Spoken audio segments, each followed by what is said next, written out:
Talked a lot about having at-home offices for adults, but with back-to-school time approaching and many children learning from home this year, Mikey Hood says we should also think of creating a space that's like an at-home office for kids. So here's Mikey with a look at some of the desk options and other key considerations.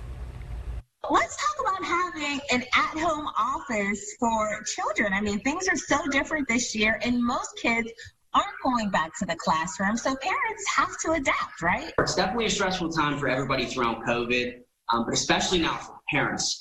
They've been asked now to maybe do 2, 3, 5 days of kids working from home.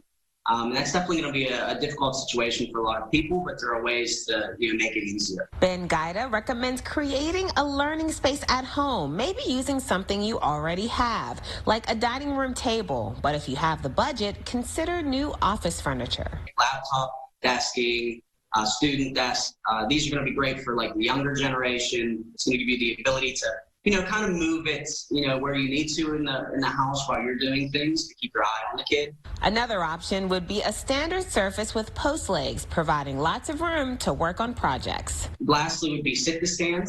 These desks are great if you want to stand or sit throughout the day. It's going to make it more comfortable and help max out their, learning time. Sure. Yeah, those sit-to-stand desks, those are pretty cool. I've been thinking about getting one for myself. So if you had to pick two things, like two essential things that parents should focus on in getting an office space set up for their kids? Yeah, so definitely I would say the biggest thing is lighting. If you have some areas with natural light, I would definitely try to pick these areas to make the learning area for your kid. If you don't have natural light, they make a ton of great options now for artificial lighting, whether it be a dimmable task light or desk lamp. While your child is working from home, Ben recommends setting up an everyday routine for their learning in order to set them up for success. It's going to be important to have a schedule for their learning and make sure that they're getting enough screen time and stuff to do what is expected of them from school. At the same time, you want to make those, a good lunchtime. Get 30 minutes for lunch. Get some time outside and see, outdoors and enjoy your time from working at home. I'm also thinking, too, there's going to be a lot of distractions at home. Yeah, for sure. It's going to be good to try and find like a quiet space. That can be difficult in a home, especially if you have multiple kids or just a lot of moving parts going on. But try to get them away from the TVs. The area that you do, try to declutter that.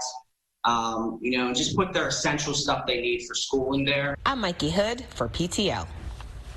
And thanks to Mikey and Tri-State Office Furniture for that helpful advice. I know I'm actually in the process of getting my kids set up at our house, so watch next week when I share some organizational tips with you. We're going to need them. For now, David, back to you. All right, Heather, we look forward to it. Well, if your garden tomatoes are starting to come in right now, you'll want to stay with us for Rainya's recipe for a summer salad using tomatoes and fresh herbs.